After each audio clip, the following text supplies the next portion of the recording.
Okay, just a little test to make sure this is going to work. The USB headphones and we're still not getting along very well. I'll get it sorted out. Trying to go between the computer and the cell phone. It's not that easy. Bose really could have detailed things better in their instruction manual. Okay, problems for us right now is that we're in a very critical period. People are becoming aware of the extent of the criminality. Actually, just waking up to a little inkling of it.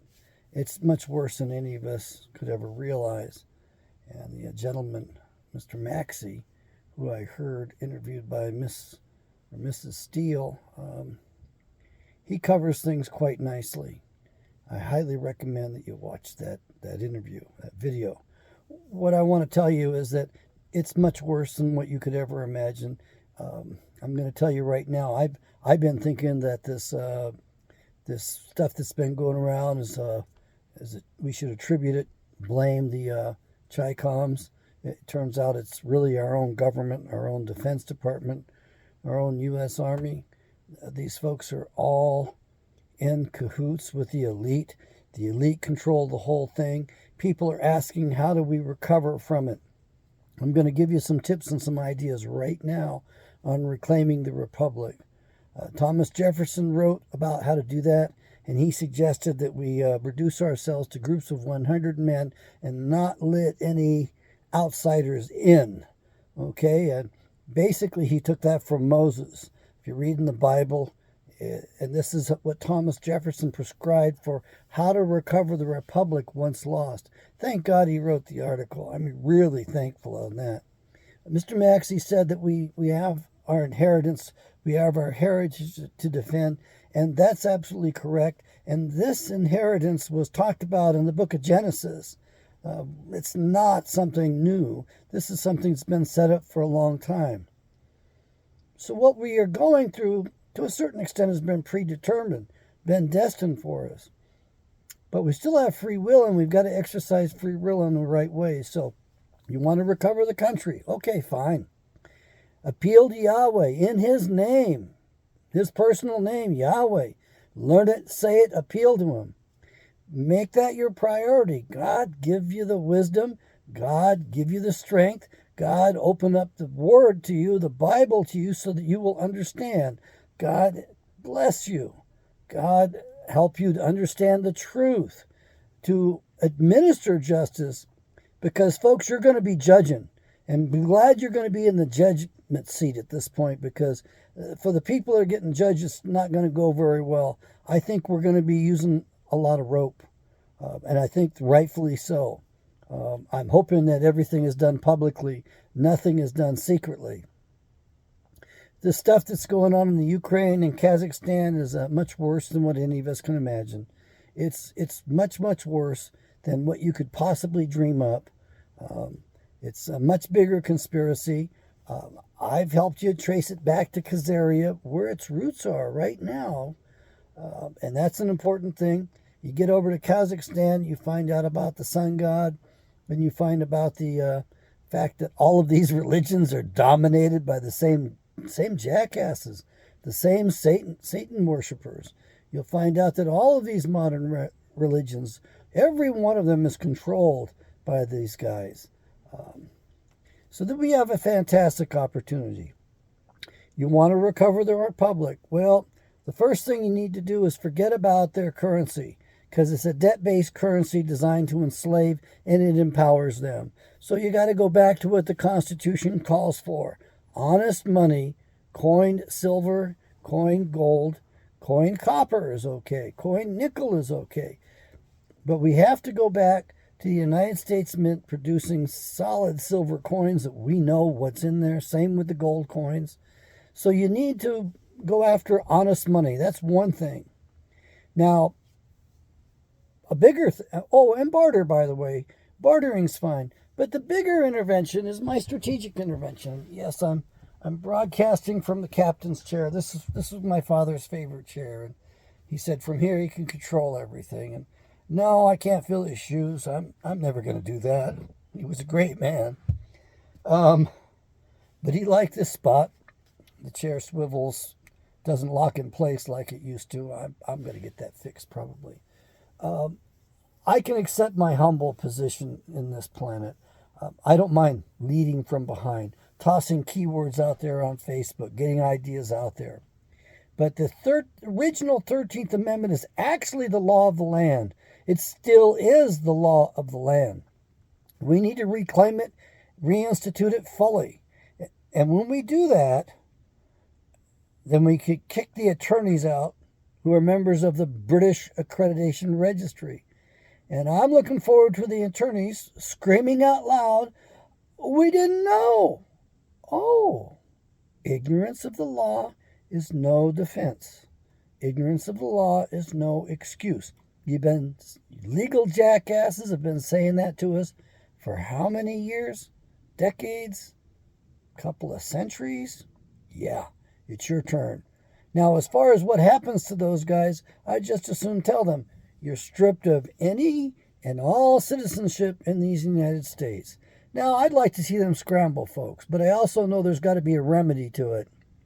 And so we can leave it up to them to come up with a remedy, but we'll have to approve it, and it better be done above board. That's the one thing I got to dictate on this. If I could be dictator, or if I could be Fuhrer, I'd take it down real fast. And there's going to have to be a lot of you folks helping to build it up because I don't have the wherewithal. I don't have the understanding. But I do know once we reestablish the 13th Amendment, we start going after the dual citizens, the Israeli duals, the traitors among us. Okay? Other dual citizens, nobody should be a dual citizen working in any government, in any position in the government, be it bureaucratic or elected. Just can't have it, folks. No dual loyalties. Now, when that 13th Amendment is in place, the 14th and 15th, I would just declare them unconstitutional because the South was not represented when they were passed. And all of the legislation based upon those, all of the legal precedent goes out the door. It's gone. No more of this equal opportunity BS in which they actually make some of us more equal than others. No longer will it be civil rights. Everybody's got rights. But right now, there is systemic racism. It's directed against white pasty crackers like me. White guys. It's okay to discriminate against us. As a matter of fact, you have to do it by these laws, these stupid laws. By the way, there was a senator from West Virginia who put into that Civil Rights Act, made women a member of the protected class. Protected? Why? Are they a minority? Folks, you got to understand, there's more women than there are men in the country. Just a little bit more. It's not a bad thing, but they certainly aren't needing protection. And the West Virginia senator put it in there because he was confident that that would torpedo the entire act. Stupid jackass. He got us stuck with all of this stuff that's going on. So, the 14th and 15th Amendments, which created a citizen of the United States, and it made a black man 3/10 of a citizen, not a full man, all that stuff goes by the wayside. Now, for you folks that are worried, we can't do away with the anti-slavery 13th Amendment that Abraham Lincoln gave us. Do you think anybody's going to make slavery legal today? Do you think anybody is going to stand for that? Well, the fact is that we're enslaved today and we need to throw off the shackles. But it's not the blacks that are enslaved. It's everybody that's enslaved. And as a matter of fact, I think if anybody's on the bottom of the whole thing, it's pasty white crackers like me. Okay. Now, the 16th Amendment and forward, all subsequent amendments shall be ruled unconstitutional because they are out of order.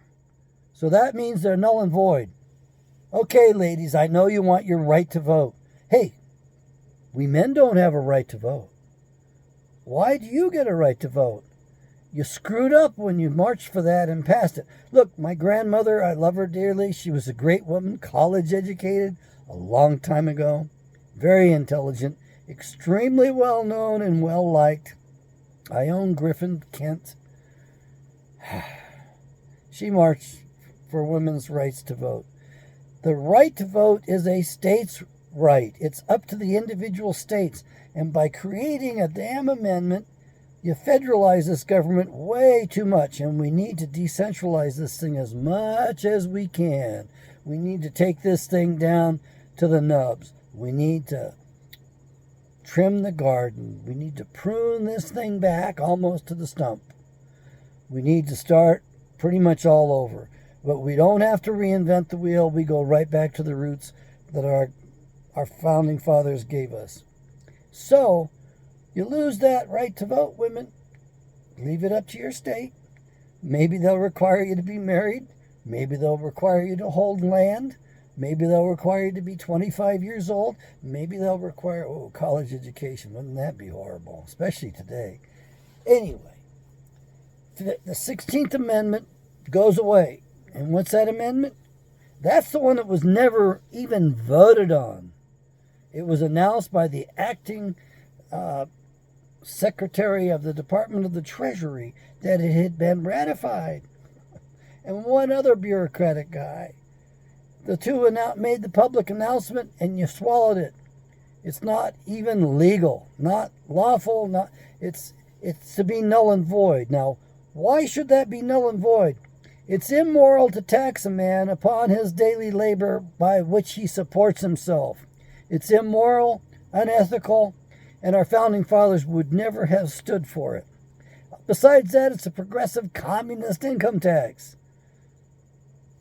I don't even think the money stay in our country, and I believe the IRS was actually stationed first in the Philippines, and now I believe it's in Puerto Rico.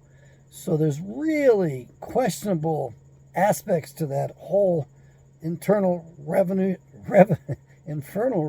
service, huh? The Internal Revenue Service. So that goes by the wayside. We don't need nonprofit organizations that are given extra privileges above everybody else. As a matter of fact, the best reason to get rid of the IRS, the code, and all of those special loopholes and laws is that it levels the playing field. It levels it, and everybody's got an equal chance. Without that playing field being level, there is no equality. Oh, and that wonderful 17th Amendment that the Congress and the senators conspired to get to pass. Basically, that goes away. So senators will no longer be elected by the people. And before you get upset about that, remember this. They used to be, until 1913, 1933, whenever it was, elected by the state legislators from their ranks. And they had to have been elected to their legislative seats by their constituents. And the senators and congressmen in the state bodies would vote among themselves, would argue, would debate, and would choose two men. Okay, women. They would choose two people. Two human beings to go to Washington, D.C. to represent the state government. Not the people, not directly, but the state government. The government of that state. And should that senator vote against the will of his state government, he was subject to instant recall, to being fired, coming home from Washington, D.C., and finishing out the term to which he had been elected at his state Senate legislative seat. We would have never had people like John McCain in there forever. We wouldn't have Lindsey Graham in there forever. We could get rid of all these professional politicians, these professional leeches. Oh, by the way, I do have another suggestion here.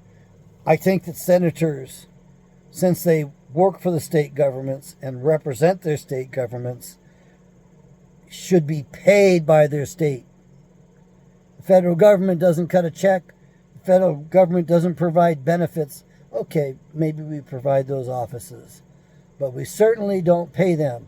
They need to get a check signed by their state so they know who they're beholding to and who they're representing.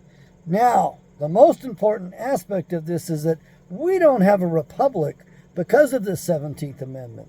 The people who authorized this republic were the state governments representing their people.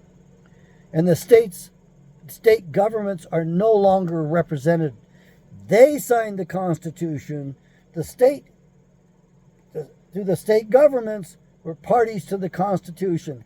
So we haven't had a republic since that went away. We've got to have that back. Folks, you don't have any choice but to follow my strategic intervention of the 13th Amendment. You have to do it. It's the only way we're going to ever agree on things. It's the only thing we're going to be able to agree upon, and we probably will fight even to the death if we argue about this other stuff. And let's not fight to the death. No more brother wars, inside our borders or outside our borders.